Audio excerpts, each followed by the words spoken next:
Hey everybody, and for the third time, it's going to be the charm tonight, everybody. So if y'all have been catching up with us tonight, everybody, we're supposed to start the show at 10:30. We had a little technical difficulty, so we did a second round at 10:50.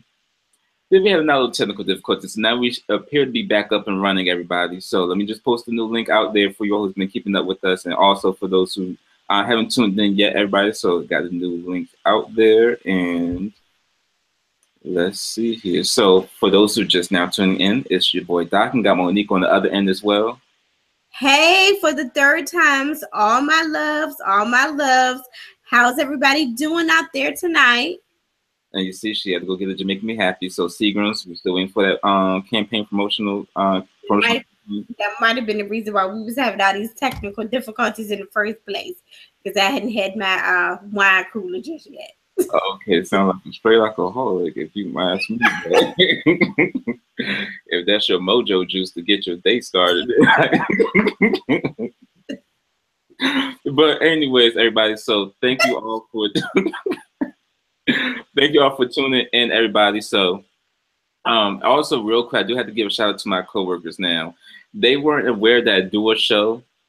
So I did tell them that if we do the show. So, for those, if you are watching live, or if you're going to watch the, after it's posted and everything like that, if you just watch the, recorded version of it, then, it's okay. But I'm not going to talk about anybody. I don't talk about you all on the show, but you all are some great coworkers though. So thank you all on my team there at, not going to name my job. But anyway, so. You get that at my job. I ain't here for the pictures I work with, but I digress. So, but I hope you all had a great week, everybody. And as always, do the week in review. So my week has been now I did a video earlier this week on YouTube. Now the video was supposed to be a promotional campaign for people like Chrisette Michelle, who we're going to be talking about later in the show. But it's called Why Am I So Sad, everybody? And it was part of an organization that does things with people with mental illness or things like that we talk about on the show. So it's pretty much the video is supposed to be added to that project that's going to be happening real soon. But I forgot to list it here on the show, so it actually happened to you all, or you all saw the show when the little thing popped up on your phone. So Monique had questions and asked concerns to me, Michelle. I was okay, but I didn't have a Phyllis Hyman moment. It wasn't me. Say what? I was saying I didn't have a Phyllis Hyman moment. I didn't take a nap because you kept checking up on me after that video. Yeah, I kept sending wellness. I kept doing wellness checks. But this is just a wellness check. Just see how you doing. Hey, Reggie, this is the wellness check. But it was supposed to be a video for a promotional, for a campaign. It's a project that's coming later. I can't talk much about it, but it's a project that is happening towards the end of the year. So there was supposed to be a video that's supposed to be uploaded for that because my computer was acting a little funny, so I had to do it through YouTube. However, I ended up forgetting to unlist the video, and so it posted itself to the channel. So I'm okay, everybody. I'm good. But anyway, but other than, I will continue my wellness checks throughout next week as well. Okay. But anyways, my week has been good, everybody. End of the month, so a lot of crazy reports and everything that has to be done, and then did I fuss someone out this week? I think I did. I think I called someone, it's your responsibility and you just broke as hell. In my mind, I didn't say broke as hell and that you cheap as hell and that you just can't afford your own finances. That's why we take you to court. But I said something along those lines in a respectful manner. Y'all taking people to court if they don't pay their association dues? Hell yeah. They got collection agencies. We got attorneys on deck and everything. If you don't pay your bills, you probably have attorneys and you'll be in collections and go against your credit and all that good stuff. Okay. That's be harsh. So, The hell? So word of advice to everybody, if you're in the HOA, make sure you pay your damn condo fees. And if you don't feel like you should pay condo fees, then you just should get an apartment or something. Then you just need to just don't live in the HOA. That's why you do your research, everybody.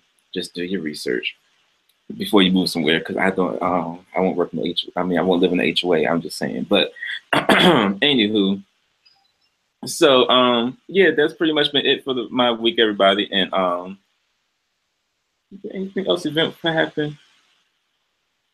No, it's been pretty smooth this week. But Monique, how was your week then? Um, kind of talk about you in a little bit because you actually now we've been talking about the story for like the past two videos they've been trying to do tonight, everybody. But Monique sent me a video about this prophecy or whoever he was throwing bodies around in the old Beto location in Suffolk, Virginia, and telling me that I'm part of the whole collection of the all these prophecies that come together, all these preachers and everything. Because I just asked if you knew him, if that was your classmate from the Bible college that y'all attended. I didn't attend the Bible college. I was just online. I took a 20-minute test, took a 20-minute course, and I got my license. So, it was very, boom, bam, like that. So, but I don't know the young man who was throwing bodies around. I was concerned in the video, though, that you sent me, though, on it, because I saw bodies being thrown across that hard-ass grocery store floor. And there was all these sheets covering the bodies and stuff. They ran out of sheets, and they had to cover people with vests and suit jackets out Bayou City and K&G.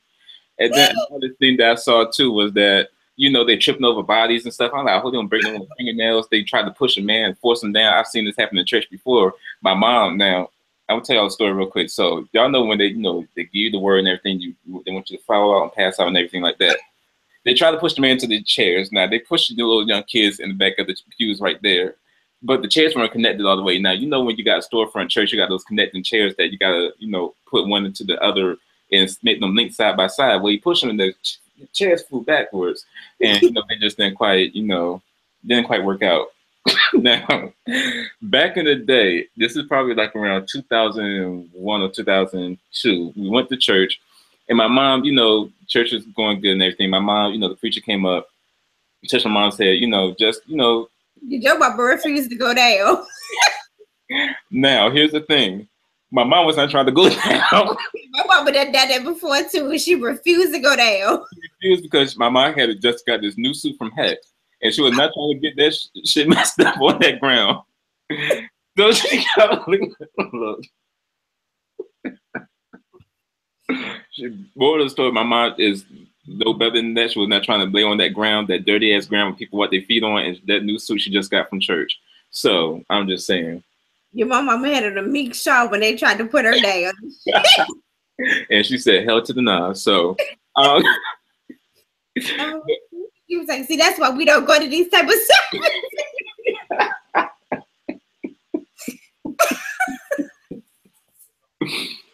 So how's your week been, Monique? It has been very, very good. I don't know how many people watching from my job, but I would not be there tomorrow. I am going to take a little me time and collect my thoughts. That's nice. It is going to be very nice because my husband will be at work tomorrow. Jaden will be in school, and that's going to be it. But it's been pretty good. Work was cool this week.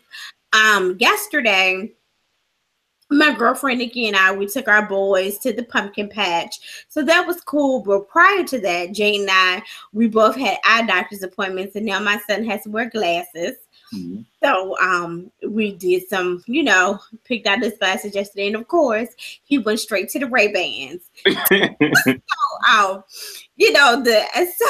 when we were, I was looking at some that were, I don't even know if they had a name on them.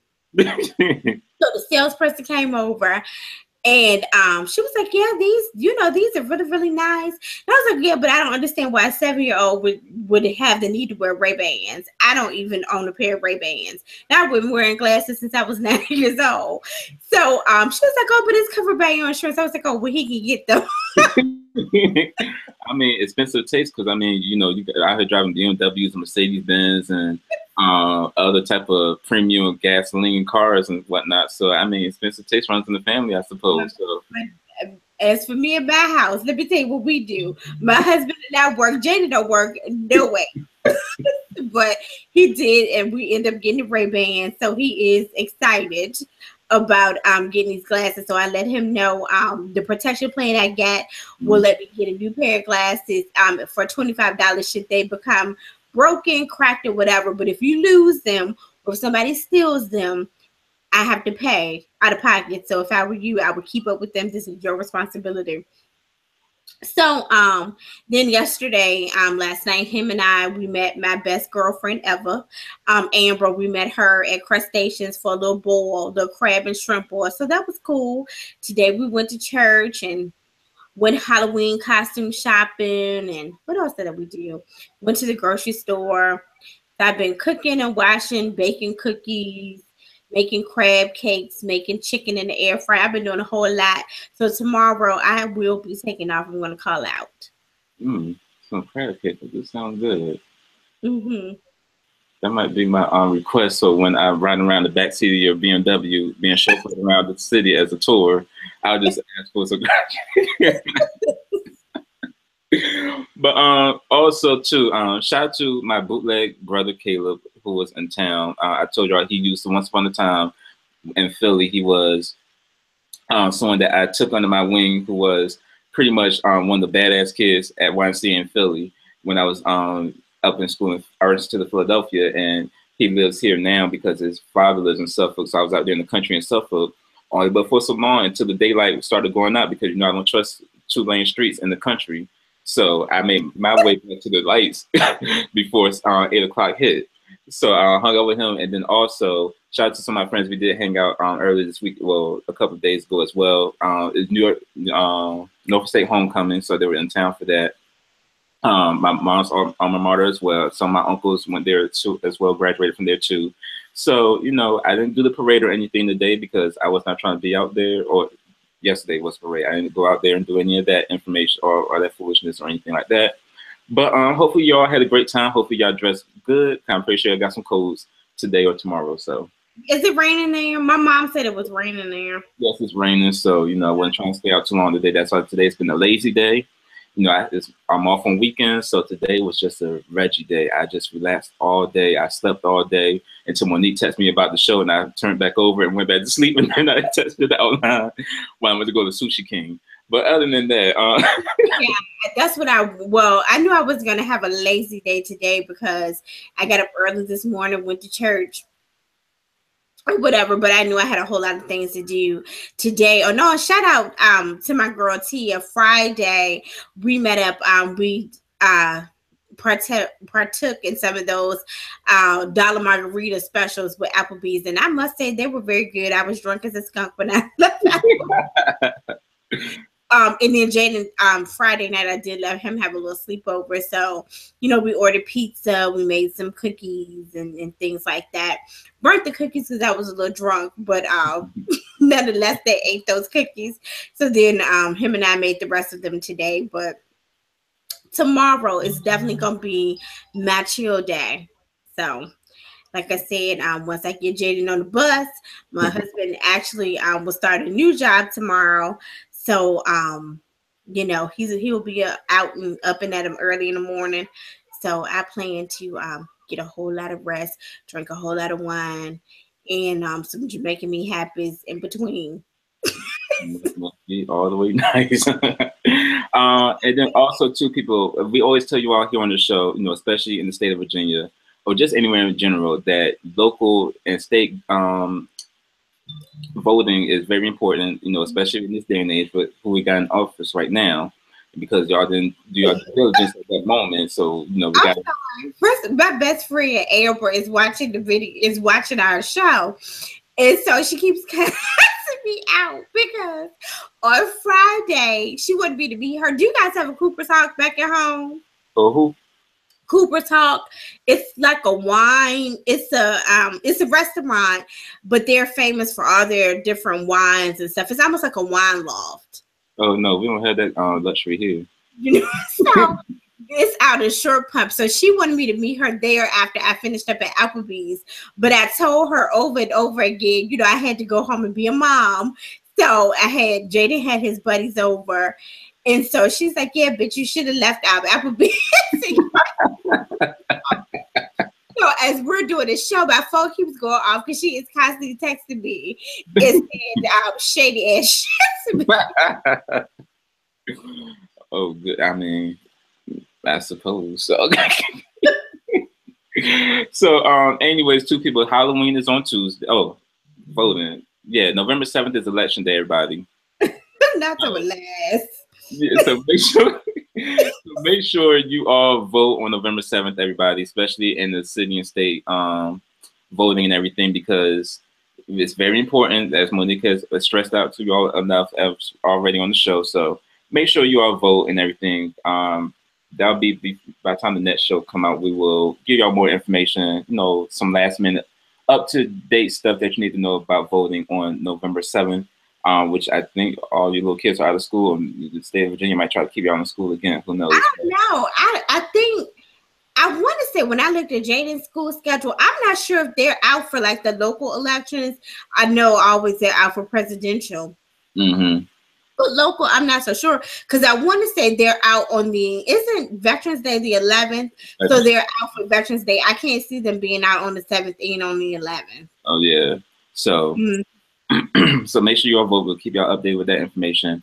Also, too, is how, like I said, Halloween is on Tuesday, everybody. So it's time for y'all grown ass people to look at how that's mess in these streets, and that's the only day to get a pass for doing that. Now, I was at the oceanfront yesterday. When I tell you, I saw a lot of people going to Peabody's. People old enough to be older than Monique, dressed in diapers and stuff in the street. And I think that comment was very inappropriate. That's scary. That was kill me. Got about the same age. I think you got her by 2 years, and she'll be like, "Yeah, more older than Monique." Oops, I didn't mean to say this. And she'll be like, 35, 36, 37. That's oops, Monique. I didn't mean to say that. I didn't mean to bring that towards you. Well, it wasn't no shade. It wasn't meant towards you, Monique. I'm just meant people of that age group. Okay. My older brother is 40, so let me say my older brother then in that age group, dressed in diapers and fairy outfits and stuff like that, and it was too, the weather changes, so y'all gonna have pneumonia. I'm gonna pray for y'all, but hopefully y'all have some good health insurance to cure y'all pneumonia and some good Tylenol, Advil, and whatnot. But Halloween is Tuesday, so that's no excuse for you old people to be dressing out there trying to trick or treat in neighborhoods. Now, little kids, I will tell you, I'm not giving you no candy. I'm not gonna open the door. Don't knock on my door, because you won't get a treat. But I will show you a trick, which might be a punch in the face. So don't knock on my door. Don't.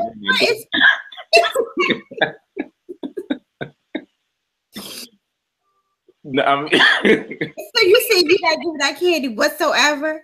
No. Why, Reggie? Because I don't buy candy till it goes on sale. So you don't have candy from last year that went on sale that you can give out this year? No, that's nasty. I want to do that to little kids. Okay, so this candy that you buy don't say you just eat it for yourself? I'll eat it for myself or take it to work or something and pass it amongst the coworkers or something. Because this time last year I wasn't home. I was on the cruise last year. So okay. The cruise the FNL Management LLC paid for? The cruise that I paid for with my discounts and whatnot. But so I didn't do Halloween last year, so I didn't know what to expect. So, again, I won't be giving out any candy this year. My apologies, my condolences. But I just won't be passing out any candy to you little kids, to you grown-ass kids who look like about 30 years old, but y'all really 15. So, I'm scared of y'all. So I might have a gun at my door waiting for you all. But you know what? You know what? I don't know what we're going to do. Well, I took Jaden today. We went to Target. He got a Guardians of the Galaxy costume. I don't know what character that was. Was it the Tree Stump Baby Groot? Who? Was it the Tree Stump Baby Groot? Was it the little raccoon? It looked like a mix between a skunk and a squirrel. Is that even a character? Yeah. So that's what he got. But Target, they had let me say, Target, I'm very disappointed in you, because after Jaden picked out his costume, I stayed in there about 15, 20 minutes trying to download my Cartwheel app back to my phone. And you guys did not have Halloween costumes. You guys didn't give any discounts, but you gave 40% off a fucking pet costume. The pets need love too, although King Carl is no longer with us, but pets need love too. shit. I was like, what? But I noticed that they had like a bag of 200-piece candy for like $9 or whatever, and that was on the Cartwheel app or whatever. It was like 15% off. But I was trying to see this is Amber texting, gotta get what the fuck is a skunk and a squirrel.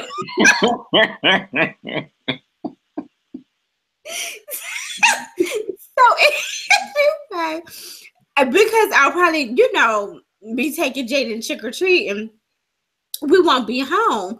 So I meant to ask my husband today if he wanted me to just get like a bag of candy and we put it in a dish and leave it on the porch and leave the light on, believe a sign and say, just, help yourself to 1 or 2 pieces. I don't trust people, not that much. They'll have a bag of candy out there sitting. Now they're gonna get some Dollar Tree ass candy or some hard pieces of candy that grandma used to keep in her purse. Now that's what they'll get, and they can divulge that themselves. But I don't trust candy on the bowl. They might steal your bowl too. They'll steal your light bulb and they'll steal your bowl. So I was trying to decide what we were gonna, if we're gonna do that at all, because we didn't. See, last year I took Jaden trick or treating, so I don't know if any kids came by or not. But I thought, well, that may be a nice thing to do. Well, they can get their own candy. That's what it's for. Go to the store and get your own candy. That's what they have parents for. So pretty decent neighborhood. So I was like, I guess we could trust the kids to take 1 or 2. Yeah, my tires weren't missing when I went to go visit. So I guess it's a good neighborhood. I didn't see my windows blasted or nothing. So or no deer trying to run up to my car and trying to jack me and whatnot. So so that's Halloween, everybody. So make sure, I don't know if y'all still check for razors and stuff, because I don't trust people too. So I don't know if y'all still check for razors and apples, and I don't know if y'all still passing out apples, but check for razors and Jolly Ranchers and stuff, because that's a skill in itself. Now that's a skill that I'm still trying to figure out how y'all managed to do that. This is the 1990s type of Halloween trekking your treats type of situation. But hopefully y'all just don't eat all the candy. Don't let R. Kelly pass you no candy. You know what? I hate Amber. She talk about yes, Reggie, my license plate with missing. First of all, that was where I lived, somewhere else. That was like my very first apartment out of college. But second of all, what she failed to miss, what she failed to say is she was also dating this crazy ass nigga, and I think he was the one who came over there and took her fucking license plate off her car.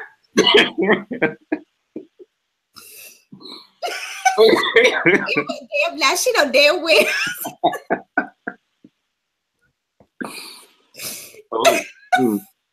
Emmy, do you want to be on the show? How you heckling the damn house? This is a roast Monique kind of night. So, but at any rate, she said when she over here died. But yeah, she fed a bitch in that part. She left that part out, that crazy ass nigga she was dating. Took her damn life. Right off her car. But anyway. But what was I going to say? But I guess those of you guys who are watching this that have little children like myself, I think the hospital still does it, or at least certain hospitals. How you can take your candy to the hospital and they'll run it through the X-ray machine. That's so much gas to be wasting for candy. Teacher, boy, I love that child. Okay. Well, I guess so. With that $3 a gallon car that you have, so that premium gasoline, I guess you can make it anywhere. Shout out to TCC. So. No, I think the hospital still does it, but you can take your candy to the hospital and they'll run it through the X-ray machine just to check and make sure that it's safe, no weapons or anything like that. It's inside the candy. What you say? You get that bill in the mail.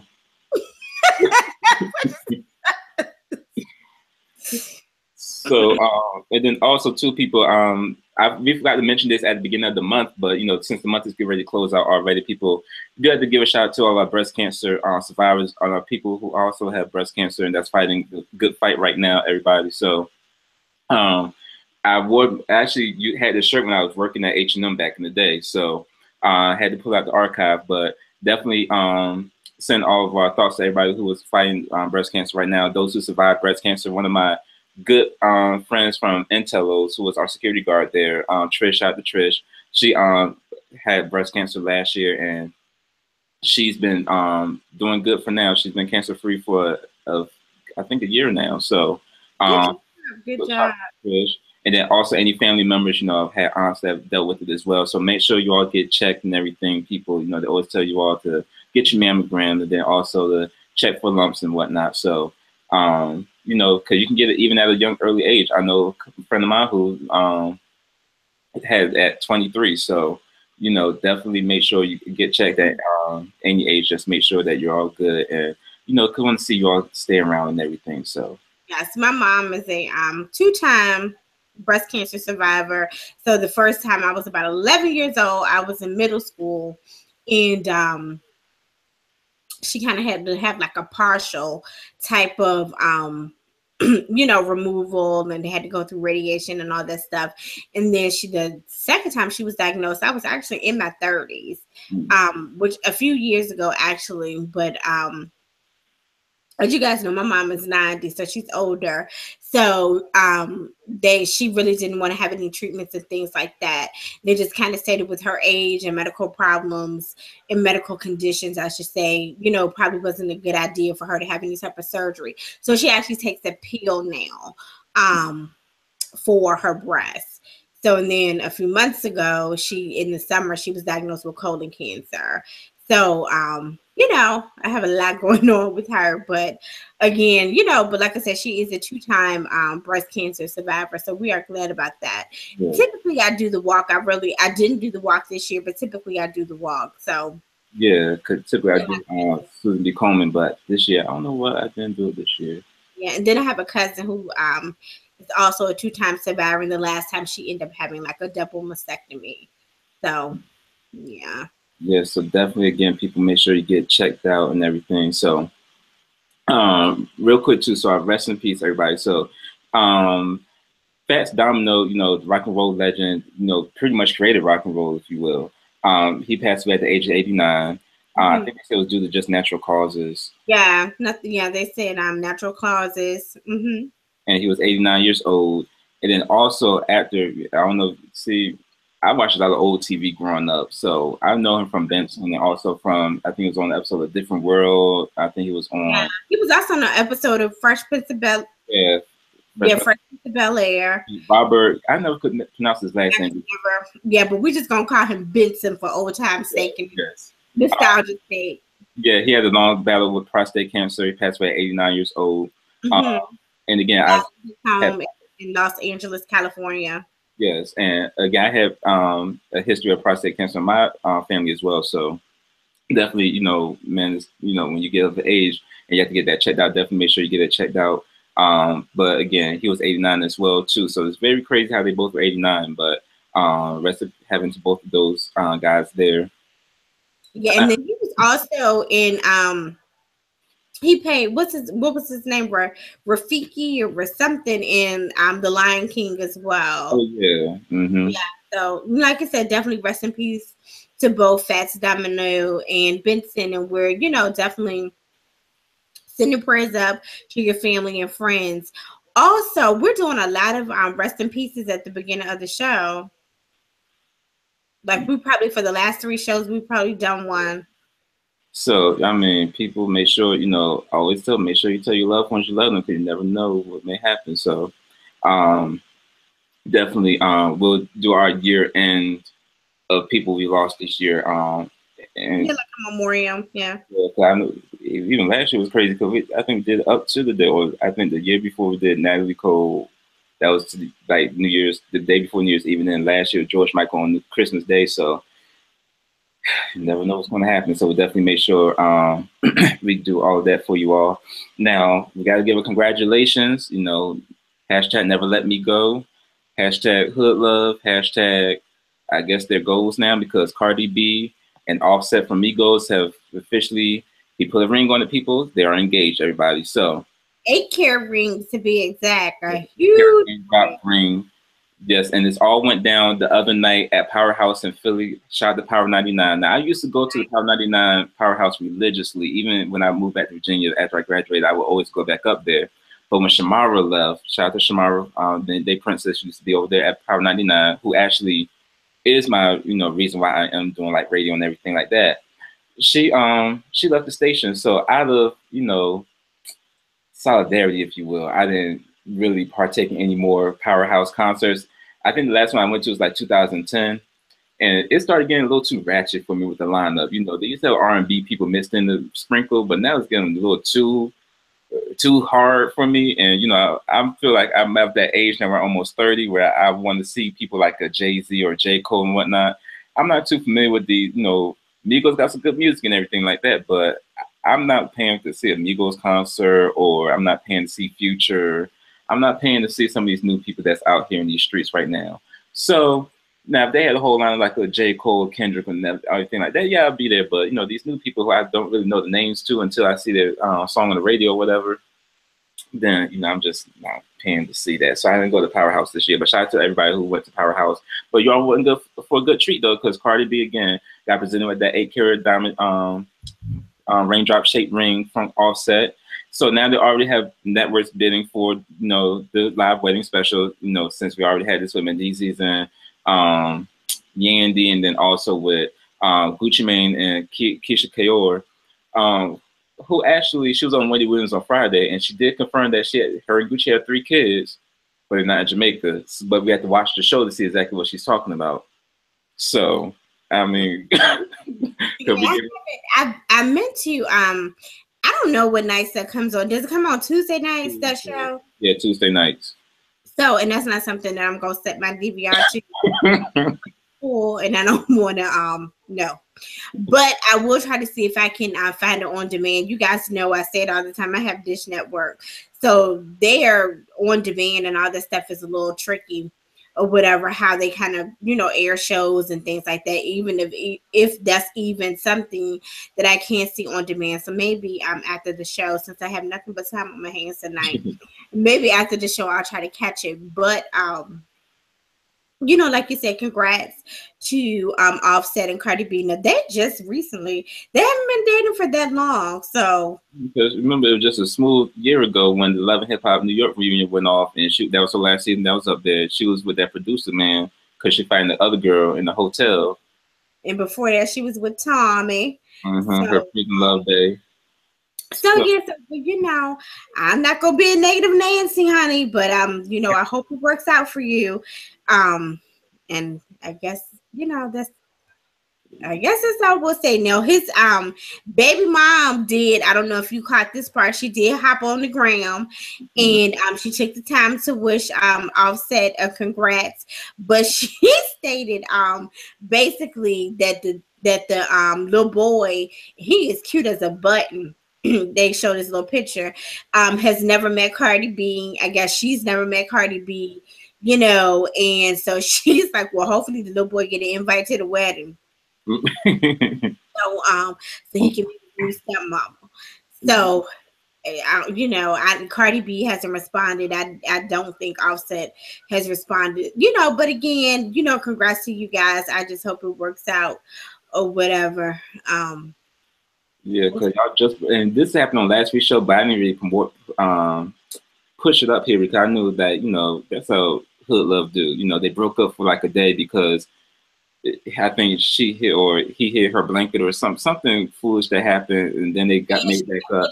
Over social media that they broke up, and then he kind of responded on social media with hints, of a ring and stating that they, he couldn't get rid of her that quick, or she couldn't get rid of him that easy or whatever. So yeah, again, I don't know how old these people are. Cardi just turned 25. Oh, okay. So yeah. And Offset is how old? I don't know. I don't keep up with them that much, but. So yeah, I mean, I hope it works, and I hope you guys are able to make it last forever. So. Yeah, shout out to Keith Sweat. So so speaking of someone that could make it last forever now, I knew I had to give a little break for you to have a little break. But speaking of someone that that didn't keep it together because now I told y'all this. The past 2 shows that I knew these two were not going to make it because something in the atmosphere just wasn't all the way correct when she did the Breakfast Club interview, and she just seemed nonchalant about anything that was going on with concerning Vince and his legal troubles. She said that's his problem. When she was like, he can have side chicks if you want, and this is not the type of stuff she was saying back in the day. But things have changed, and then she can have these. So pretty much people, Tamar and Vince are calling it quits, everybody. So Tamar filed for divorce on Tuesday after almost 9 years of marriage, which they're 1 month shy from their anniversary. And we saw the story on Braxton Family's Values, how they met. Tony said she introduced Vince to Tamar. Tamar was cooking him dinner, and they were hanging out. She was like, that's like my boy, that's like my brother, whatever. But they still went ahead and got married. Had little Logan 4 years ago, who's 4 years old now. Remember, she didn't want to have kids until she got her career popping. Remember, she wanted to be a doo-wop pop chick, and Tamar said that's not the bomb.com, and Vince told her that's the truth.com. So I've been catching up on, I don't know why, like I said, I told you last week, I've been watching or binge watching a lot of Braxton Family's Values on Hulu for whatever reason. It's like putting me to bed at night kind of situation. But again, these two, as of late, we've told y'all here on the show, even when we did FNL Radio on Spreaker, how there was the incident at the hotel where he bit her finger off like a chicken finger, where Tony had to call the police. Just a lot of different things were adding up to this here. And it was just a matter of time when it was going to happen, because even recent when Tamar said that she's going to cancel her or just pretty much retire from making new albums because she wanted to pay for marriage. Yeah. And so, like you said, the two, they have been, they've been dating since 2003. Like you said, been married for almost 9 years. I'm just shy 1 month away from their 9th wedding anniversary now. Looks like, and you guys know, Tamar refers to Vince as her Teddy Ruxpin. So it looks like he may have turned into a Chucky doll. He is, and so now, again, like you said, she's filed for divorce now. I'm gonna say this now. I really hope that this ain't no motherfucking hoax, and I hope that this ain't for no ratings. You guys know a new season of Tamar and Vince starts next month, at the beginning of next month. So I really just hope this ain't for no ratings and foolery and fuckery. But they are stating that allegedly Tamar has been living out of their home for several months now. She bought a condo, a huge condo, they said, and actually, I think that's actually supposed to,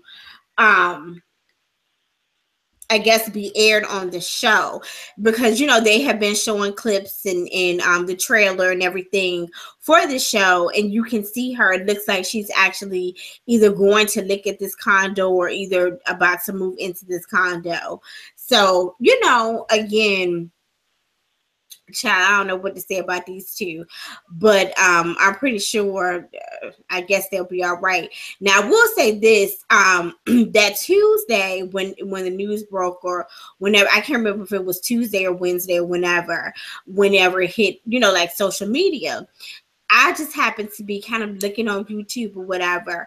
And so you would have thought somebody died, because on YouTube, they were just showing like all of these, like Braxton Family Values. They were showing like clips from Braxton Family Values. They were showing various videos of Tamar Braxton's, concerts.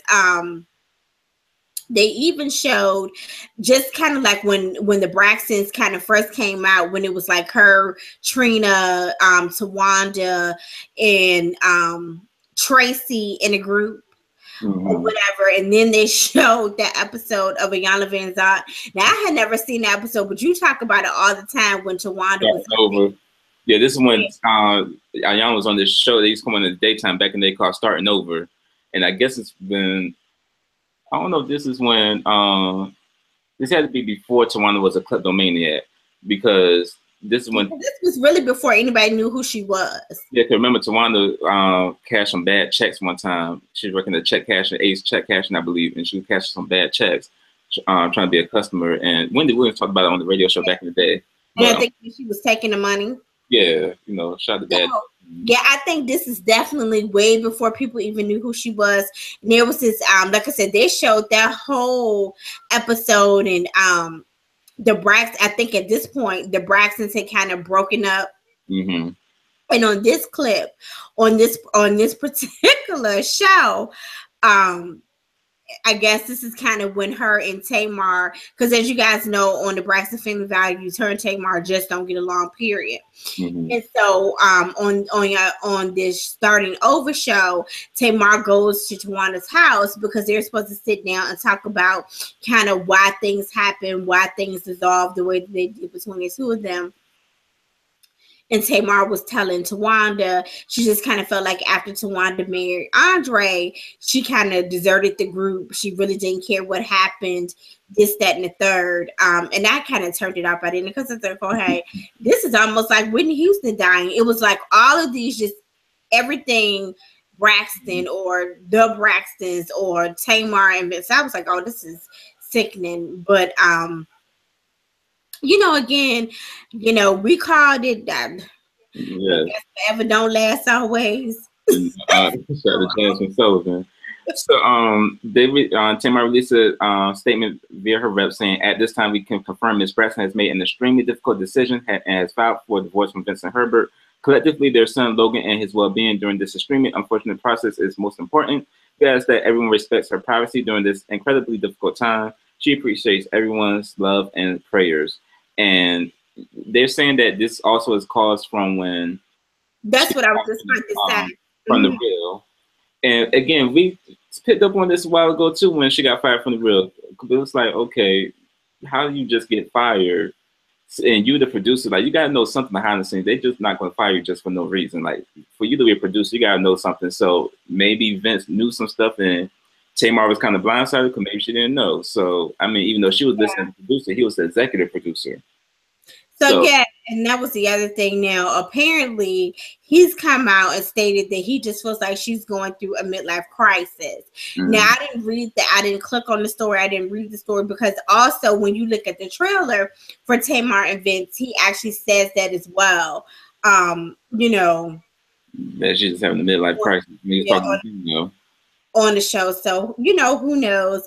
And then I did see a video where it looks like Tawanda, Tracy, and Trina, when, you know, they flew out to LA to go check on her, see how she's doing, things like that. So, you know, again, girl, I'm pretty sure that you'll find somebody else. You know, I hate to be nonchalant about it, but, you know, again, like I said, you know, we kind of caught it. I just hope this shit ain't for no ratings. Yeah, I mean, I don't know, because she's been, even on social media, she's been moody as hell. And the name of the album, you know, Bluebird of Happiness, and her explaining the story about it. And then also even the last song on the album is called Empty Boxes. So she was throwing some subliminals out there a long time now. And then also, again, these sad ass social media posts, her looking very single out. Because usually, again, even when she's on social media or she's at a party or something, Vince is right there huddled in the corner. So, I mean, hey, but it's sad, especially when young Logan is involved. So, you know, hopefully, again, yeah, it's never a good time for a family to have to split, and you know, you have to dissolve of your marriage and things like that. But you know, sometimes also if you're not being treated right, if you're in a domestic situation, you know, mentally you're not good, physically you're not good, you know, and you can't take care of yourself, so you can't take care of your child. Sometimes it's best to be apart. So, you know, again, I guess she's made the best decision that she feel like she can make for her and her family.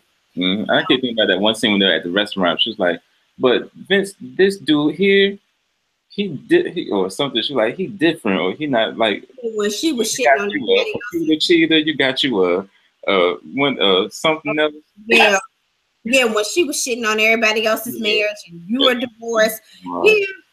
So I mean, you can't. You know, it comes back around. But again, damn, y'all can't keep a marriage for nothing. Tracy living a humble life because she keeping her marriage alive by living the DMV still. So you're the only one. You know, Tracy's always been my favorite there. So yeah, so she's humble, you know. So Tracy Owens. I mean, her and her husband, they've had their issues. We saw them on Marriage Boot Camp, but they, tried to work through whatever was going on, and they stayed together. They got the little boy. Well, he's a grown ass man now, but still. Yeah, they live in Boone Nowhere, Maryland. So they got nothing but time to, work their marriage out there. So it looks like we got the long-lasting Braxton that's still married. But again, more information will come out. We'll keep y'all updated on that. And also the new season of Tamar Events premieres on WeTV on Thursday, November 9th at 9 p.m., everybody. Now, another marriage, we keep talking about that. We skipped the stories on this because it sounds like the same repeating factor again, but I guess we'll just keep y'all updated real quick on this one. So Kant-Du Isaacs and Mary J. Blige. So Kendu was trying to get married for some more paper. And he actually went to, now this is not something Nicki would do to me, is she tried to get a Google check, break down all my finances and every type of thing I purchased from every type of store and everything just to try to. So according to the PDF files, Kendu says that he's been unemployed since the divorce case was filed and claims that Mary is trashing him in the press, hindering his ability to get a job.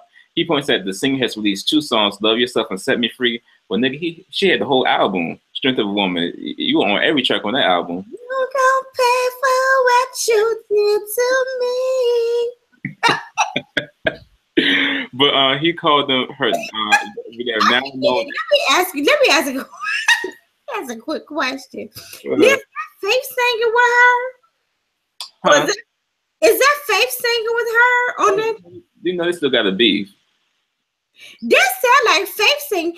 This like Faith singing up there. It sounds a hot mess. This sound horrible. I thought it was the both of them. I think Jasmine Sullivan sings background vocals on that song since she wrote it. I thought I did hear Jasmine Sullivan in the background, but I was like, oh God. I said, oh, that sound horrible. Yes, Mary has some A cup, notes sometimes. They fall a little flat sometimes, but he states I mean to cut you off, but he states that those 2 specific songs is the reason why he can't get no work. Yeah, so he says that he left his $8 million home that he shared with her. He's living in a 1,400 square foot apartment in Los Angeles, and he needs more money just for to survive. It sounds some Lamar Sally type shit. So he's done the math. So he went and got his calculator real quick, got some Excel spreadsheets, and did all his math and formulated all the sales and everything because he's asking for $65,000 per month, which he says should be a drop in the bucket for Mary because he claims that $275,476 per month available for support systems or support payments. Nigga, if you don't. Now, what happened to Moonshiner? What that girl named Star Shell? Whatever the one you fucking behind the scenes who was supposed to be married, you artist. I mean, if that's still your client there, you get her some job. Why he got her booked? Yeah, booked on a season of Love and Hip Hop or something, or some type of TV One reality show. But hip hop or something, honey. But yeah. Now, I don't know. But what you think the judge gonna do? The judge threw that out, so he not. Oh, they did. Yeah, the judge ended up not expanding his payments, if you will, or upping his increasing spousal support, because again, you're a grown ass man. You can get a job somewhere. I mean, hell, you even got to fold some shirts at Old Navy or be something like you can get a job anywhere.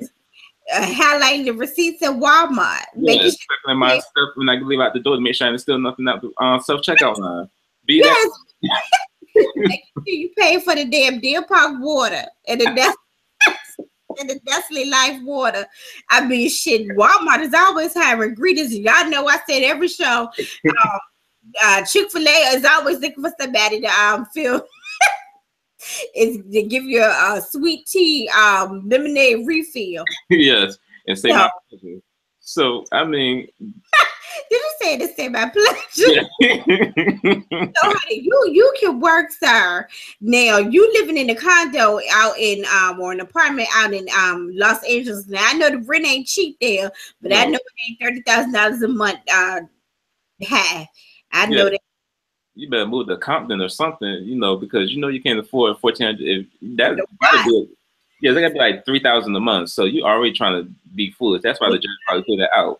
And you need to stop living beyond your motherfucking means. I mean, do you know what I could do with $30,000 a month?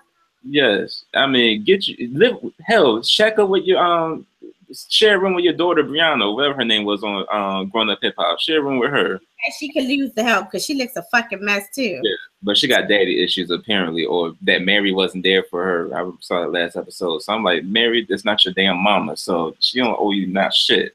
So paint your little drawings and smoke your little cocaine and start fights with other people. But I mean, get your daddy son up to begin with, looking a crazy ass mess. Anyway, I'm pretty sure Lamar Sally and the baby still looking for a girl roommate to share the rent with, or the utility bill or something. But I mean, it's just a mess. So I mean, again, this is still going. And you knew what you signed up for when you first got with Mary. You even mentioned it, that you know that she had demons and stuff like that, and that she writes about it in her music. So I mean, if she's gonna write shit about Casey, I know she got to write shit about you. So you knew what you signed up for a long ass time ago. Now I don't think she wrote anything about Case, but she wrote something about Casey and about you. So I mean, you know what you signed up for from day one. I mean, you were her manager for, as Evelyn Braxton would say, for God's sake. So, you know. So moving on now, everybody, to another story that, I mean, we gotta keep talking about his ass because he's always doing some dumb bullshit. But Tyrese Gibson, everybody. So, Mr. Anything for a job himself. I keep confused about what this check cost too. So we told y'all that he's currently going through the court cases right now for the child endangerment of his daughter, or what alleged, because we're on YouTube now, alleged child endangerment stuff that's going on right now, that his ex-wife has said that he, we told y'all about the story where he spanked the daughter 10 times a day or something. They said 12 to 16 times a day, and especially just so bad she couldn't sit down. Mm-hmm. So they've been in court with all of that stuff now. Tyrese, when he let me pull up the story real quick, because first off, here's the chain of events that happened before he pulled a Suge Knight. So so he's been ordered, been pretty much ordered with the restraining order not to have any type of contact or even indirect contact with the ex-wife, and what's her name, Norma Gibson, and then also with their 10-year-old daughter Shayla. So this nigga rented a damn airplane that you see at the beach with a sign that, usually tell you hot dogs on sale at the, Atlantic Street or something like that. Here he go with a sign flying across the banner or the airplane saying, "No matter what, Daddy loves you, Shayla." And guess where it was? People outside her damn school. Now, what? I didn't read this story. Yeah, so he had a banner that read, "No matter what, Daddy loves you," and it flew over her elementary school on Monday. And then Norma believes he hired the plane. Further, her attorney, Eileen Laura Congener, whatever her name is, tells TMZ a bunch of gifts, balloons, a fruit basket, teddy bear, and a card were delivered to her school on Monday as well. Now, what the fuck a child gonna do with a fruit basket at school, in their elementary school? Eat that shit, especially if it was edible arrangement. But I mean, that gotta be something though. They said the daughter was mortified and all of that, because I'm like, I would be too. Like, I'm getting all these gifts and stuff at school, like a whole edible arrangements and everything like that, and I'm just now about to either drink my carton of milk and eat a bologna sandwich, and you out here giving all these gifts and stuff at the office. I'm being called to the office like I'm getting a special delivery or something, like I'm a receptionist at the job at the school, like. So anywho, so that's I didn't hear that part. Now the story that I saw said something about he was recently granted like visitation with her after not seeing her for like 2 weeks. I didn't hear nothing about him sending no gifts to the school.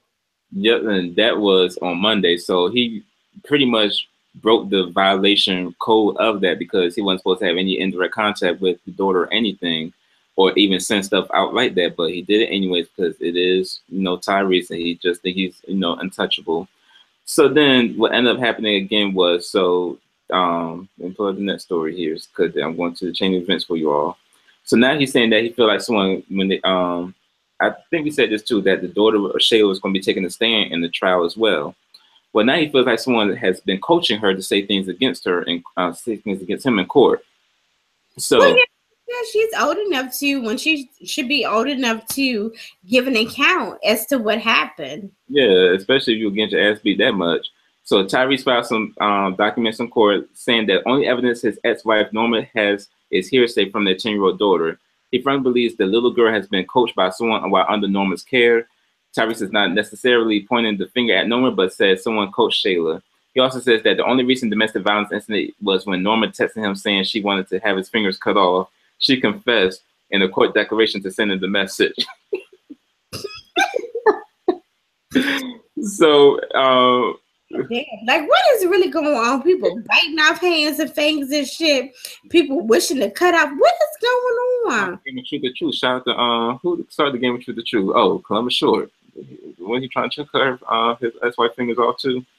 He did something where he put the knife to her neck and said truth or truth. Let's play this game of truth or truth.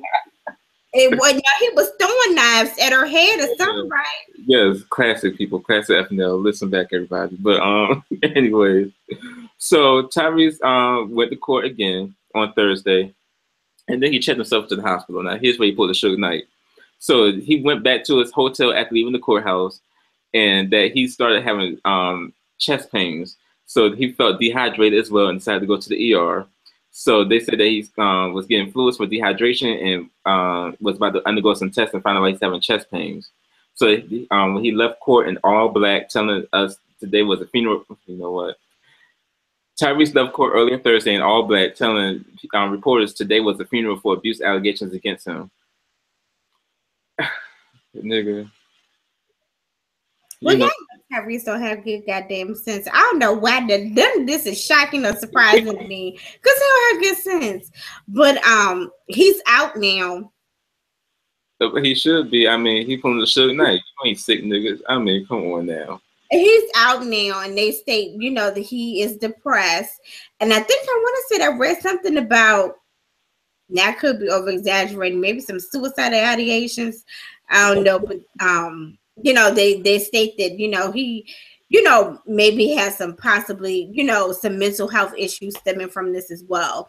But, Miss Norma Gibson, she is seeking, you guys, and we've talked about this before, she's seeking physical and, what is it, physical? She's seeking physical custody and I forget, maybe legal. I can't remember. I know it's definitely physical. So pretty much that the child will remain in her custody and care. And she wants a restraining order wants to keep the restraining order against him. Basically, one of the reasons why they did not want him to have visitation with the little girl Shayla was because Miss Gibson feared that he would go to Dubai, take the little girl to Dubai, because apparently he has some professional ties there. So already, so again, Tyrese, nigga, I don't know. You know how I feel about him. He's a bitch ass. Yeah. So I mean, I guess until the next story comes out or whatever happens with them, I guess we will report on that. But I'm really pretty much tired of that damn Tyrese. I mean, we told y'all as crazy gets before when he popped off at The Rock for wanting to do his movie and whatever. So I'm just done with everybody. So we'll keep y'all updated just because we love y'all that much. We'll keep y'all updated on the reports and everything. Now, Nicki Minaj. Now, we talked about Nicki Minaj's brother last week and that she was going to be standing trial or the star witness in his trial for his allegations against, I guess we'll say allegations could be on YouTube, but his allegations for child rape. And it's been revealed that she won't be standing trial. So we thought that was going to be happening since she did post a $100,000 bill for old Black Jared Leto last year. Well, now sources say that Nicki won't be involved in any way with Jelani Mirage's Long Island court case, where he stands accused of raping an 11-year-old girl, his stepdaughter at the time. So she never planned to take the stand, and that her brother's legal team telling news outlets she was on their witness list was simply fake news. Shout out to Orange Cheeto. So there were reports Nicki would testify that the alleged victim's mom tried to extort her for millions. So the trial started last week, but the bottom here is that she won't be anywhere near the court proceedings. But someone that did take the stand was, and we talked about this, touched on it last week as well, that the 10-year-old brother, other 11-year-old girl, saw some things, and he wrote it in the police report. So now he's stood trial or took the witness stand last week as well. And some of the things he said was kind of, again, very. So according to page 6, they were at the Nassau County Supreme Court on Monday, where the boy detailed what he saw when he came into the alleged rape that took place in the basement bedroom back in 2015. So the boy claims he was looking for his sister, who was 11 years old at the time, and when he walked in on the alleged incident, the boy claims his sister's pants were around her ankles and testified that he saw Minaj's underwear close to his knees. He said, "I thought it wasn't right. It looked weird to me, so I ran upstairs." Minaj allegedly slapped the boy and threatened he wouldn't see his mother, Jacqueline Robinson, again if he told. At the time, those two were married, Jacqueline and Jelani, which we saw wedding pictures for that as well. So the defense lawyer, David Schwartz, asked the boy, "You would agree that when the light is not on, the room is very dark?" To which the boy answered yes. The defense claims that these allegations are part of a $25 million extortion plot against Nicki Minaj. So last week, a doctor testified the girl's medical records strongly suggest she was having sex. Prosecutors also say that Minaj's DNA was found on a pair of the girl's pajama pants. So that was that part there. Now they're also saying that there could be possibly there's some forensic testing saying that it may not be his DNA on the young girl's pajama pants. So in the update, a forensic, let me pull up the link here. A forensic expert testified on Tuesday, the day after, that she couldn't directly link Jelani's DNA sample to the ones found on the pajama pants of the alleged accuser. So a woman by the name of Erica Zimek or whatever, who once worked as a forensic, let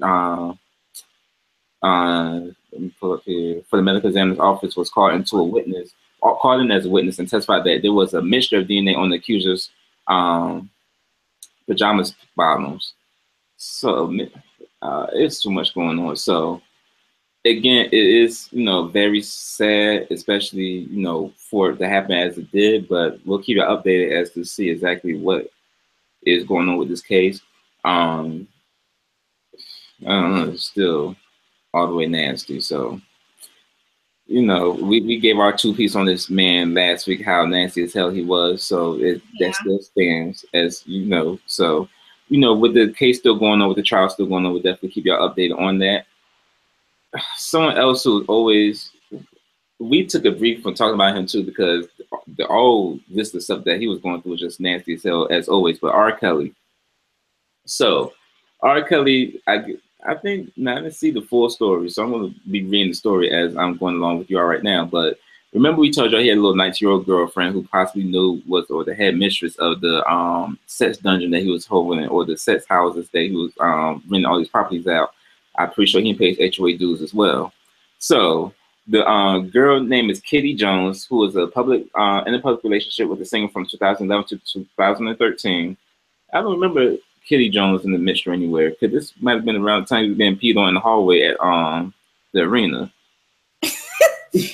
And I thought that was the alley when they pissed on his ass and whooped his ass. At any rate, that name doesn't sound familiar to me. I haven't heard that name. I won't know you. But anyway, she told Rolling Stone. That girl we talked about like months and months ago, is it? Yeah. It is? Oh, no, it's not. She's kind of like the little 19-year-old girl he's seeing, but I don't know. Anything is possible. Pete Piper. So she told Rolling Stone that he was abusive, controlling, and oftentimes forced her into sex with other women. So it was a lengthy-ass story, but and a few answers from what she told about Robert Sylvester. She said, "I got there before he did because he, of course, doesn't like to fly. So he's taking the bus." Oh, nigga, don't like to fly. But anyways, she had sent Kelly's racy photos while he was en route to the hotel and was excited to reunite face-to-face. As she waited in the hotel room for Kelly to arrive, she heard a knock at the door. "He brushed past me," Jones says. "I'm thinking we're going to hug or peck each other. But he plopped down on the couch and pulled out his penis and started pleasuring himself." So Jones was stunned. Should she leave, say something, proceed? If this were a regular guy working at CVS, says Jones, she would have been furious. But the combination of physical attraction and the 2 months of Curtis courtship just made Jones put the incident in the back of my mind. I was attracted to him and was just like, well, okay, fine. Maybe he just has a weird way of getting off. The two had oral sex that weekend with Kelly, according to Jones, saying things like, I'm going to teach you how to be with me, and I got to train you. He was like a drill sergeant, even when he was pleasuring me. He was telling me how to bend my back or move my leg here. I'm like, why is he directing it like this? It was very uncomfortable.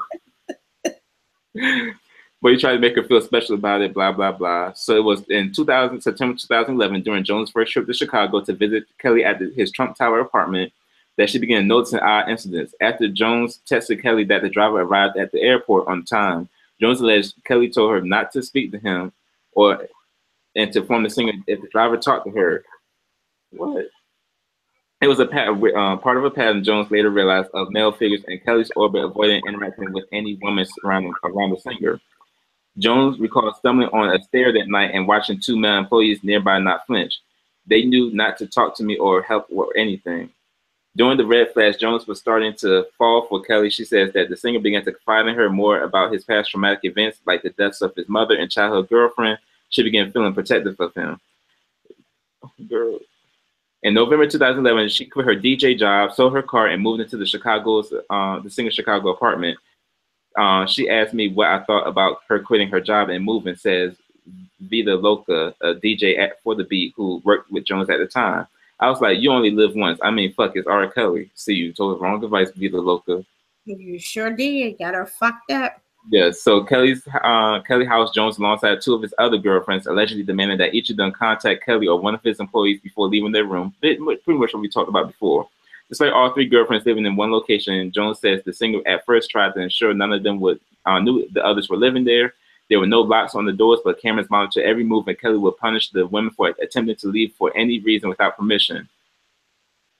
He would frequently take away the girls' phones as punishment, sometimes as long as 2 months, cutting off her ability to request food or perform basic functions, according to Jones and other sources that knew him.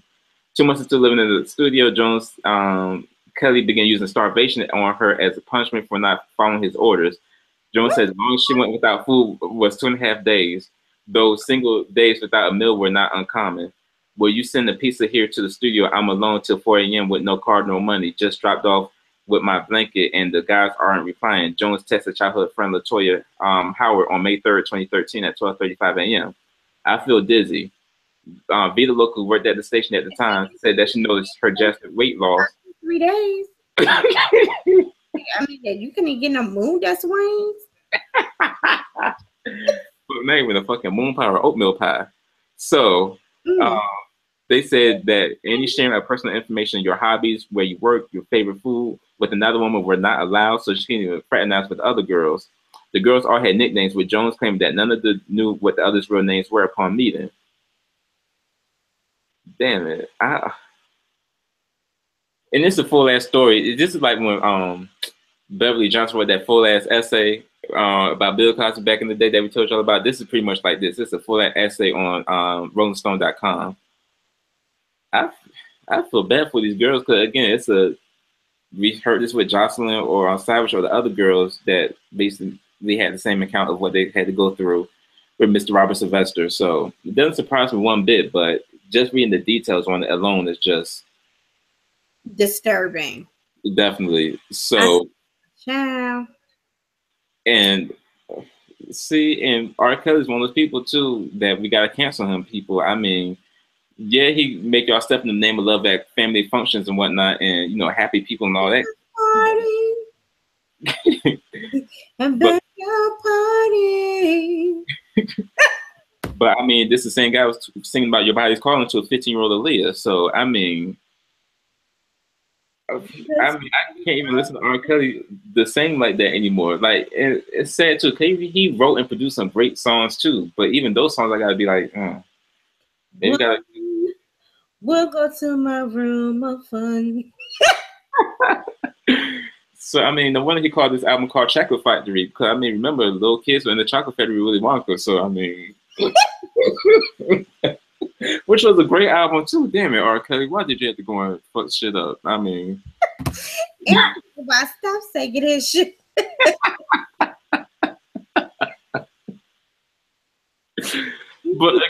I mean, it's definitely shit. 12 play was bad shit. I had that motherfucking tape.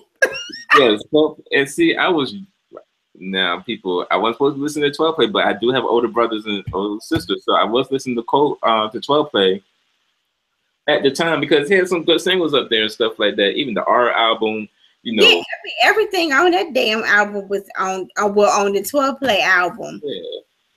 But he was with a 15-year-old whole time. My mama brought me that tip. I was like, oh, this is a new gospel artist. This is a new gospel artist out with Kirk Franklin. And I would be in my damn room in my boombox and sneak and listen to that damn tape. And how old were you at the time, Monique? I can't remember. I was a teen. I can't remember how old I was when 12 play came out. So it was about 12 play, you know, 12, age 12, you know, like to play. But, you know, you were around his age bracket that he wanted to play with at the time. So, I mean, I guess you were an acceptable consumer of R. Kelly's music as a teenager. Oh, goodness. But we'll keep y'all up to date on this. He fight for himself, honey. It's Robert Sylvester, trapped in closets with little girls. And his ass is still walking free. Yeah, that's the... And y'all still going to his concert. And poor OJ, the Juice had to go to fucking prison for stealing his old shit back. Yeah. So everybody, so another story real quick too. So Tina Campbell from Mary Mary. Now, I don't know if y'all been watching Mary Mary. This is the final season on WeTV. The last episode ever will be on this coming up Thursday. And now, now, me and Monique have been watching the show this season. We've been noticing a lot of crazy paths. Now, Monique, I actually finally watched the episode when they're talking to Honey all crazy. And Erica too. Now, how do you want to have your mother on a salary? And you talking to her like you're a real legit boss of your mother. Like this the mom that had birthed you out her cootie cat. And you talking to her like she ain't shit. Like she just a regular ass employee in the back of the line at McDonald's. She took her outside of that porch. Yes. Oh boy, I was like, who talks to their barber?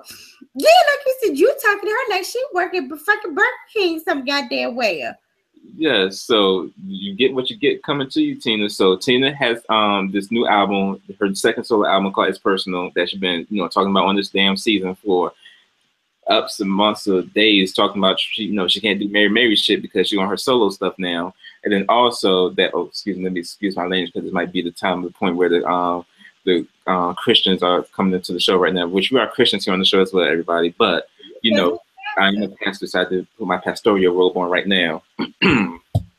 So, in this version of events right now, she had to cancel her It's Personal tour. Now, I told y'all a few weeks ago when the album came out, she was at the Walmart on Lynn Haven Parkway, just trying to shuffle that album out in the parking lot by the label.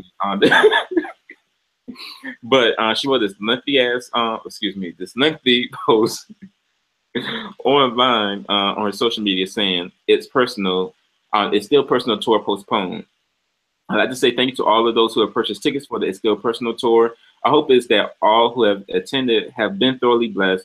We are grateful for those who were planning to attend, but overall ticket sales haven't shown that we have the support that we need to continue the tour at this time.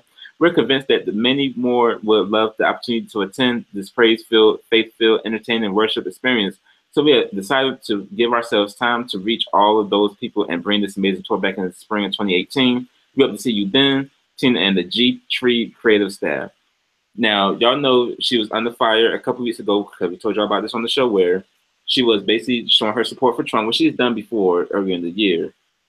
But we ain't paying no mind because we know she's a little crazy. We know she's a little cuckoo going for Cocoa Puffs and everything. So, I mean, that leading up to her talking crazy to her mother and, you know, pretty much neglecting Mary Mary and the brand that they built upon, you know, their shackles on their feet so they could dance. And now y'all just not doing nothing. And Erica out here having to try to, you know, put the brand on her back. And she already got fried vocals and everything. So, I mean, you're just doing a lot, you know, and doing these YouTube videos with your husband. Now, I haven't even watched the episode of these YouTube series that they do to give marriage advice to everybody because I won't be taking no marriage advice from nobody who tried to.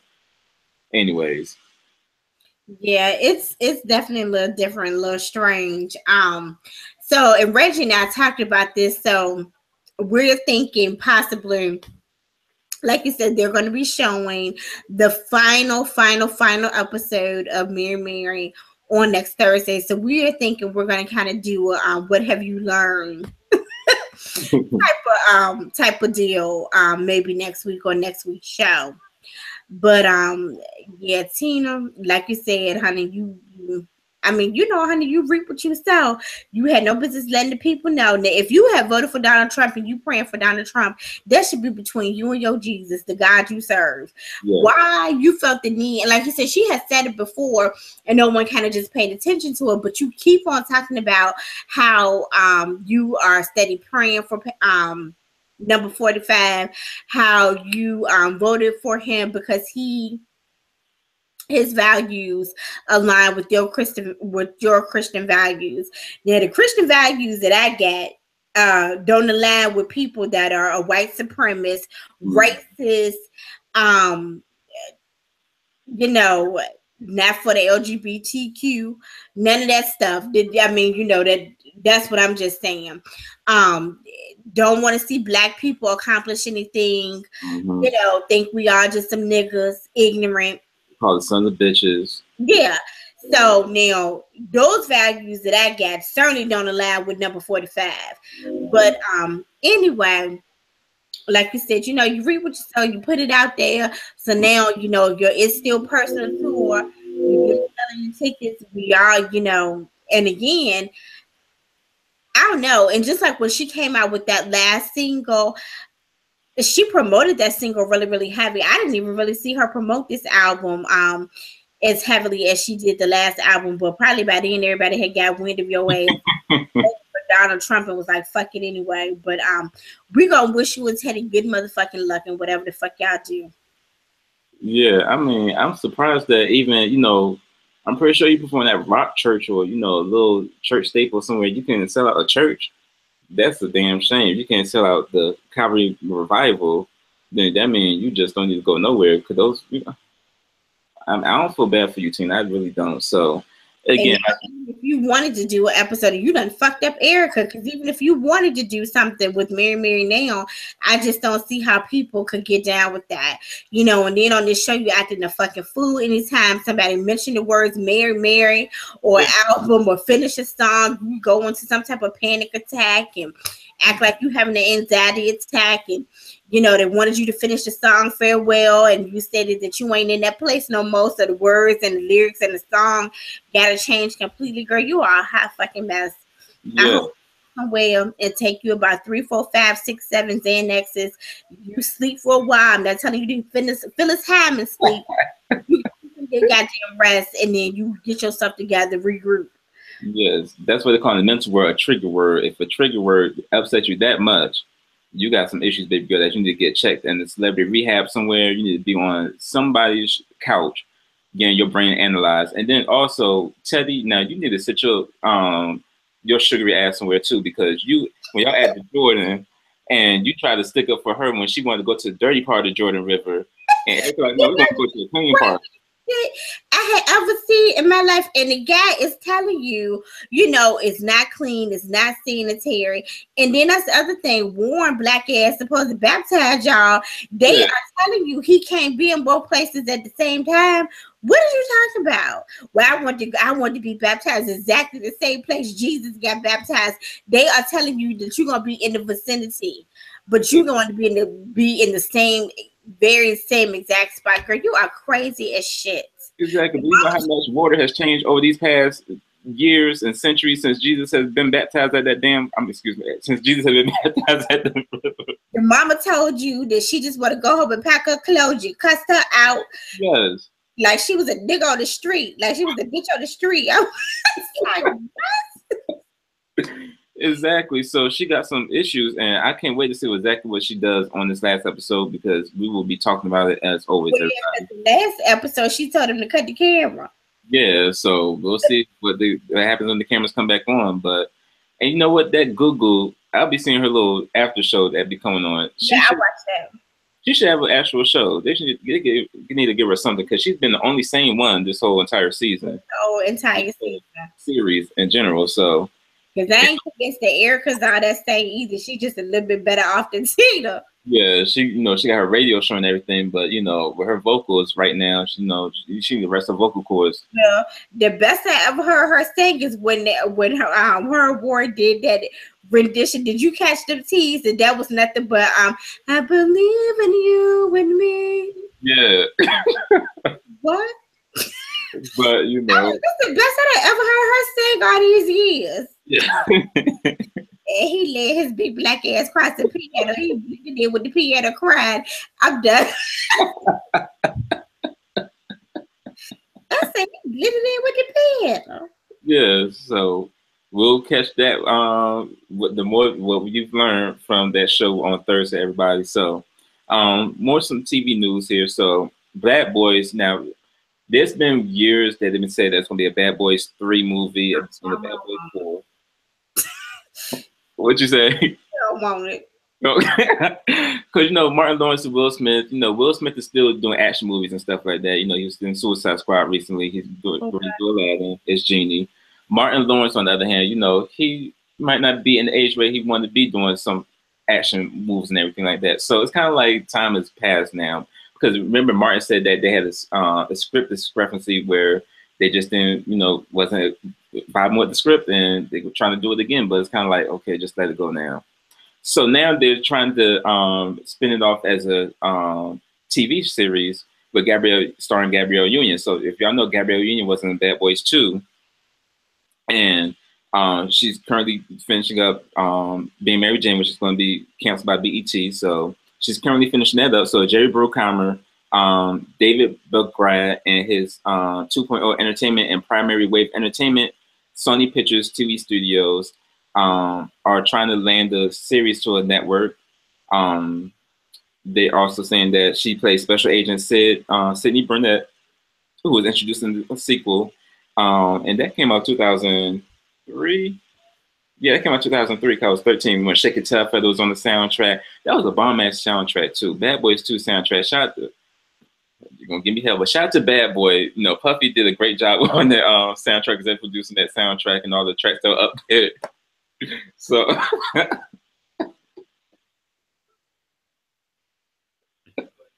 they can't see the look that you're giving right now. What you say? I said one where I just gave you a nice look. Shout out to Bad Boy. But anywho, so they're trying to bring the show to TV and everything like that. And I actually think that, because we're in a day and age where we watch more TV than actually going out to the movies, the way the movie prices are set up. And I actually went to go see Boo 2, but I didn't pay for it. So, when I saw those ticket prices, I was like, I don't, even though I got enough points to get a free ticket with my Regal Cinema points, I wasn't going to, pay to see it. But, I think like this would be a good idea. Instead of doing the Bad Boys movies that's never going to come out anyways, and potentially they might do a reboot down the line with some new actors and whatnot. But I think this would be a good look for, Gabrielle Union to do another network TV series, as long as it's not on BET. And doing, playing Sid Burnett in a Bad Boys series, which they're doing really good right now because, Damon Wayans and her name is Keisha Sharp. She played Monica on Girlfriends. They're in the Lethal Weapons series that's on TV right now on Fox. So I think it's a really good look. Okay. Yeah, I haven't watched that yet, the Lethal Weapon series. I don't really... I could give a damn about this Bad Boy. I don't know. I mean, I guess the first 2 movies I liked, and I'm cool. I really didn't need to have a Bad Boys 3. I could, take or leave this whole TV spinoff or whatever. But, So, I mean, if more information comes out regarding this, we'll keep y'all updated because, a lot of the fall TV shows will start coming to light around January time frame towards May. So we'll start knowing what's going to come on fall TV next year, everybody. Mm-hmm. So now, someone who is, now we talked about Cardi B a little bit earlier in the show with her engagement, But now she might be in a little legal trouble herself. So no, it's not for anything with Bodak Yellow, because you know she's currently killing the charts right now with Bodak Yellow. But you got another song? I mean, Shauna, other single than that? Well, she just dropped another song. Well, of course she's on G-Eazy's record No Limit, which is she had a good verse on that one. And then Migos just dropped the song with Nicki Minaj and Cardi B called Motorsport. Actually premiered the night after the Powerhouse. So that premiered Friday. It's funny to talk about the words, the lyrics are so vulgar and explicit, but fuck them and get some money. Yeah. Which song is that? That's the No Limit song with G-Eazy, Cardi B, and A$AP Rocky. Oh, okay, yeah. Yeah, so you look at you knowing songs already.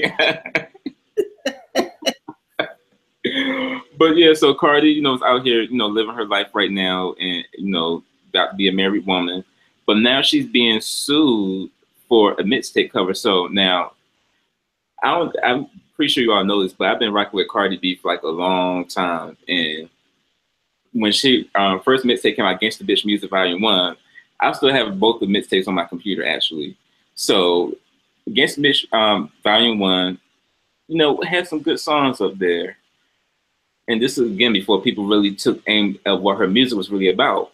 So when the mixtape came out, there was on the album artwork cover, she's in the back of a car and she's getting some fellatio in the back of the car on the album, on the mixtape cover. So on the mixtape cover, she's drinking the Corona out of a bottle and she got a guy giving her some, you know, some head. So she's being sued for $5 million from the man on the mixtape cover. So he alleges that he never posed for the photo with Cardi B and never signed off on his image being used in a sexual manner. So the cover art shows the shirtless guy with a very distinctive back tattoo performing oral sex on the rapper. Kevin Brophy says the image is 100% him, but he could only find out about it when a friend saw how crazy it is that you're giving oral sex to Cardi B. So according to the PDF files, the artwork made for a seriously awkward moment when Brophy's pre-K son asked what daddy was doing in the picture and who's that girl. Brophy said his son keeps bringing it up too. In the PDF files, he says he never met Cardi or spoken to her or her people, but he knows that his distinct back art of a tiger battling a snake, which he's had for over 10 years. He obviously knows who the Bodak Yellow rapper is, but now he's trying to sue her and her managers for at least $5 million.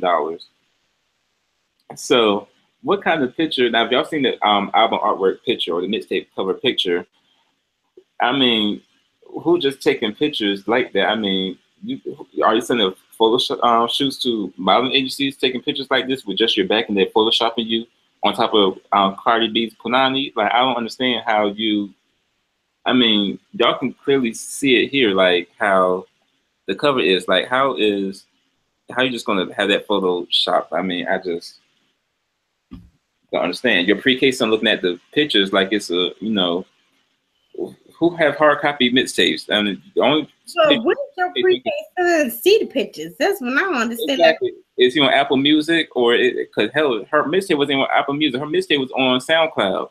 So and on Live Mixtape. So where your pre-K son being on these mixtape websites for? And this reminds me of.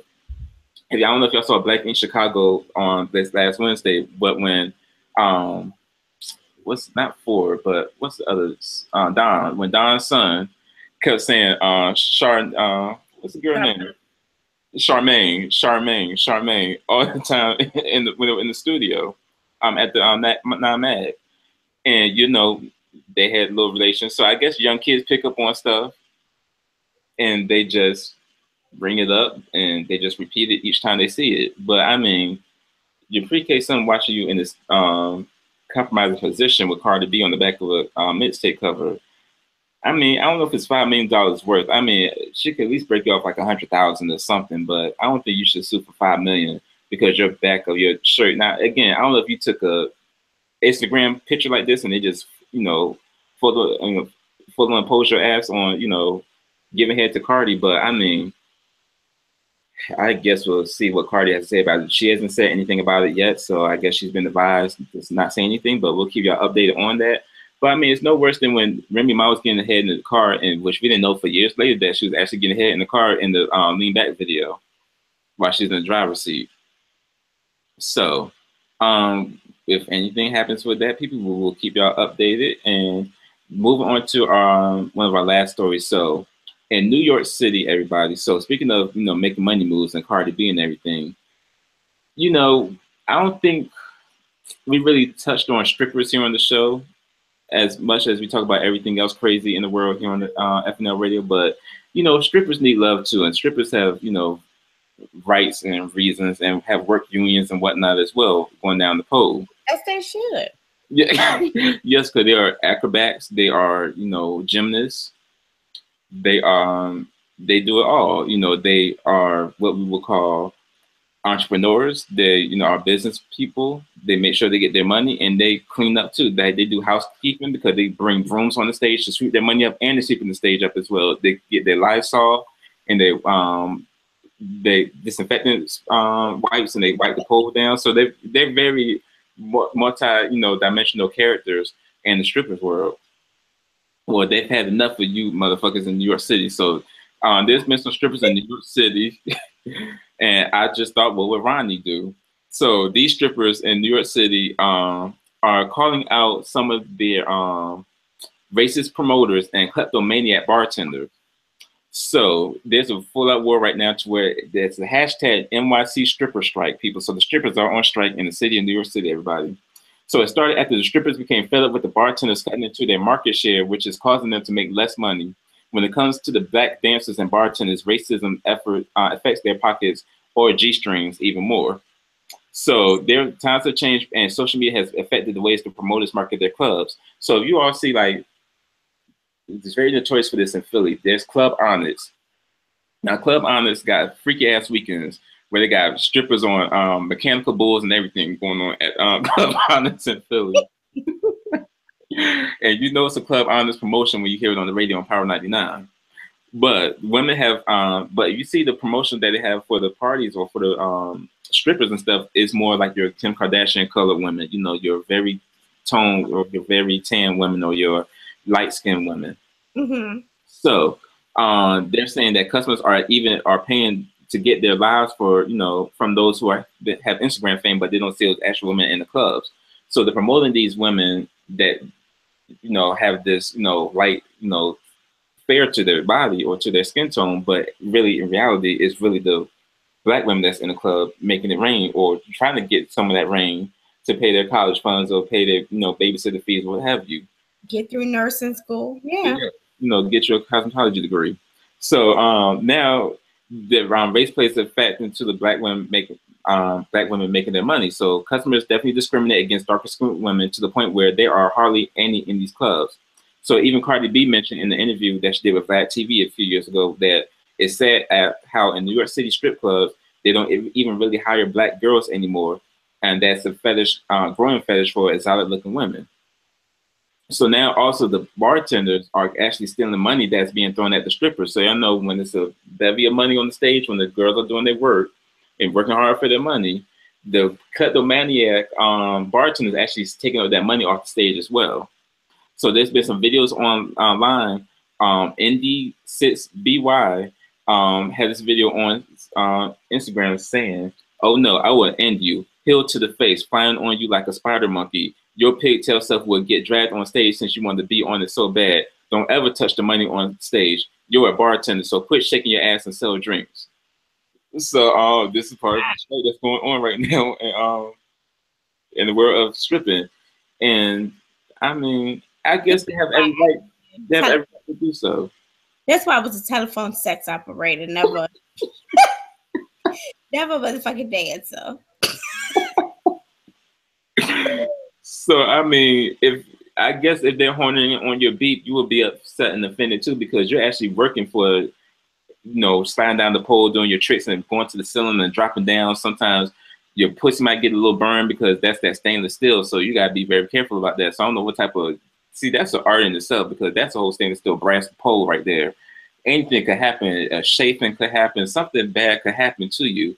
And all them juices up there. So anything is really not disinfecting until you move the whole pole out the whole situation. But I mean, y'all risking your lives on those poles. Y'all doing acrobats. Y'all doing tricks and stuff like that, stunts even. So I know that you're working hard for your money, and you don't want any of these bartenders to keep picking up your money off the stage. I mean, even if I was at a strip club, I might pick $1 off the floor if it's not on the actual stage. I might, if it's on the side of the stage where it's like on the ground, I might pick that $1 up and pocket it. But I mean, you want to make sure that you're getting your money because again, you're feeding your children. City High said it best. What would you do if your son was at home trying to go? Because it's hungry. So I mean, okay, you know what? What's her name? Claudette Ortiz. Yes. Many men herself in the group, but that's not here nor there. But I mean, again, it's just basically common sense that if you're working, it's like working at the restaurant, you're getting tips, and someone steal your tip off the table. That's why I make sure if I leave a cash tip at a restaurant, I hide it somewhere kind of discreetly, or I even hand it to the waitress because them little cleaning boys might try to steal your money. So, I try to.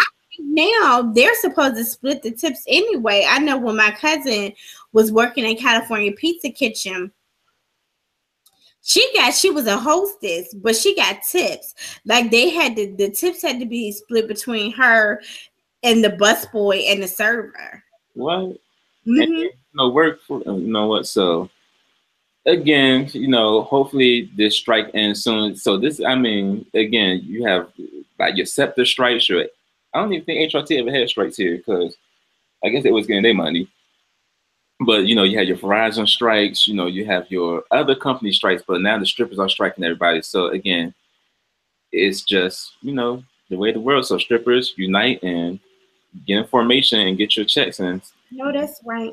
Don't let the people steal your money. So, even though Ronnie was a bad stripper, just make sure that you're getting your money the correct way. And make the money to let it make you. So, so moving on to our last story of the night, everybody. So, also too, gotta give a quick shout out. I'm looking on social media right now. I see that Tiana Taylor has finally met Janet Jackson. So y'all know Tiana Taylor always said that she's a big fan of Janet Jackson. And she was supposed to see her in concert last week, but she missed her flight, or her flight had a delay or something. So she. You mean to tell me Jan didn't cancel it? No, Janet's been keeping consistent with her shows, so Janet didn't cancel it. But she was basically crying and upset, and then Janet Jackson FaceTimed her. And remember Tiana Taylor dressed as Janet Jackson at the VMAs, or paying homage to the 1995 outfit that Janet wore at that award ceremony. And they actually won the same award where she won the Best Dance Video. So Tiana actually was able to FaceTime Janet, and Janet told her, you're beautiful, and I meant what I said, and I'm going to see you in concert soon. And that's look like it happened tonight. So congratulations to Tiana Taylor for finally getting your dream come true to meet Janet Jackson. And Janet's been looking really good too. So Janet, even though I still don't want you to do the Super Bowl, even though you said you're game to doing the Super Bowl and that the NFL said you're not banned. Part of me wants you to do it just out of redemption, but another part of me just don't want you to do it just because the NFL got a lot of fuck shit going on with it. So, but it's your choice though. It's what you want to do. So moving on to our last story. So, speaking of trick-or-treating and Halloween and stuff like that. Now, I don't know if anyone's passing out some Haribo gummy bears, but there's been a new documentary that's come out that it's a German documentary. It's saying that the candies are actually made from a slavery and animal cruelty. So in the documentary, The Haribo Check, it says that the candy company is perpetuating poor living conditions for both humans and animals by using suppliers who treat workers and pigs inhumanely. They say in several releases on its press site that it is investigating the claims to see if suppliers are treating animals and workers in the way depicted in the 44-minute documentary. The company wrote that it will act accordingly if the accusations turn out to be accurate, even if it means separating from those suppliers. So, I mean, does that mean the animals are being tested on the candy, on the gummy bears? Because some good-ass gummy bears. They also say that the carnauba wax, which comes from the carnauba palm trees in Brazil, is used on the gummy bears to keep them from sticking together and give them their shine. The firm said that the palms were sourced by local Brazilians who worked in slave-like conditions in hot, unsafe, and unsanitary environments.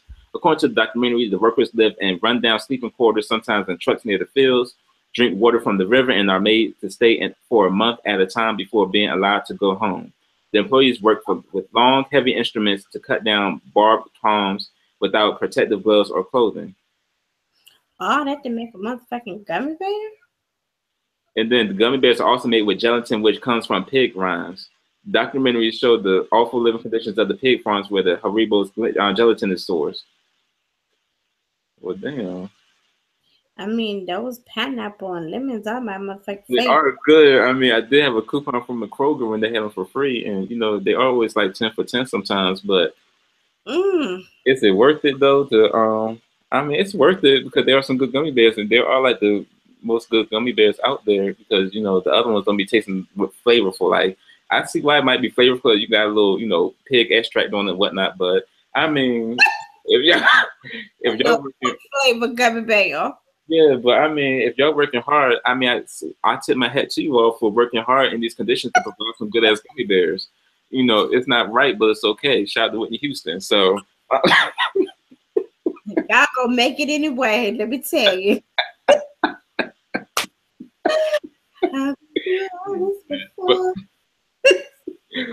Oh goodness! And I'm thinking about that again because y'all know when we used to do the show back in the day when Whitney was alive. I used to play that little beginning in the song to emulate what the mind of Whitney Houston is like. I just said that's how her mind was on crack, but anyway. So we gonna be praying for y'all, and we gonna hope y'all still put the best foot forward in making these good ass gummy. Yes, and whatever you do, don't mess up the ingredient because it's been good for all these years. So. Yep. So all you kids who will be getting some Haribo gummy bears, or if you're getting some Haribo gummy bears for free from Harris Teeter or Kroger when they're having the digital download app, just know that we're eating these in vain and that we're eating these out of the love and support for these people who are out here working hard of a service to break these bomb-ass gummy bears in these streets.